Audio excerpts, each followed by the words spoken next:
তৃণমূলের মঞ্চ না, সরকারি মঞ্চ। তিনি এর আগেও মুখ্যমন্ত্রী তার বাড়িতে গেছিলেন। আমি এর সম্পর্কে বেশি কথা বলবো না। আর রাজবংশীরা, আমি জানি ওনাদের সঙ্গে আমি উঠা বসা করি। একাধিক রাজবংশী নেতা, বিধায়ক আমার সহকর্মী। আমি কোচবিহার সহ, জলপাইগুড়ি সহ রাজবংশী এলাকাতে, মালদা সহ বহু জায়গায় গেছি। তাদের বাড়িতে আপ্যায়নও গ্রহণ করেছি, ধর্মীয় অনুষ্ঠানেও গেছি। রাজবংশীরা হিন্দুদের ক্ষতি হবে এমন কোনো কাজ করবে না। এটা রাজবংশী সমাজের হয়ে আমি বলতে পারি।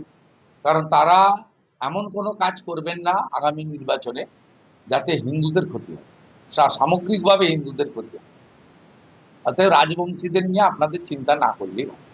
উনি যেটা করছেন, কি করেছেন, ওনার ব্যক্তিগত ব্যাপার। তো আজকে নতুন নয়, উনি এই লোকসভা নির্বাচনের আগেও মুখ্যমন্ত্রী ওনার বাড়িতে গিয়ে চা খেয়ে এসছেন।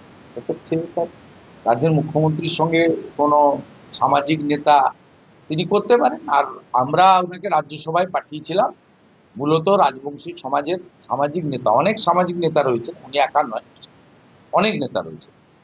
একটা সমাজকে সবসময় রাজ্যসভাতে পলিটিক্যাল লোক যায় না। তাহলে জহর সরকাররাও তৃণমূল কংগ্রেস ছাড়তেন, উনি তো ব্যুরোক্রেসি থেকে এসছেন।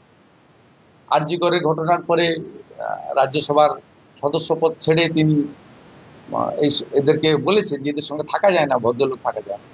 তো জহর বাবুও তো তার আলোচক যেভাবেই, তিনি একটা উচ্চশিক্ষিত লোক, তিনি তো তার তাকে তৃণমূল কংগ্রেস পাঠিয়েছিল তো পলিটিক্যাল লোক হিসেবে না। তো রাজ্যসভাতে সব দলই সব সময় রাজনৈতিক লোকজনকে পাঠায়।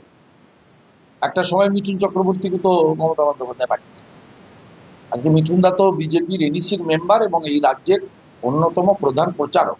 তার সবাই হাজার হাজার মানুষ আসেন এখনো তাকে দেখতে। যে পরিশ্রম তিনি এই বয়সে পশ্চিমবঙ্গে পরিবর্তনের জন্য করছেন, দেখে করছেন। সুখেন্দু শেখর রায়ও তো আরজি করার সময় মন্তব্য করেছিলেন, পরে সামলে নিয়েছেন যে কোনো কারণে। সুখেন্দুবাবু অত্যন্ত উচ্চশিক্ষিত মানুষ, ভদ্র মানুষ। অতএব এইটার সঙ্গে রাজ্যসভার মেম্বারের কোনো সম্পর্ক নেই। অতএব আর রাজবংশীদের নিয়ে কাউকে ভাবতে হবে না।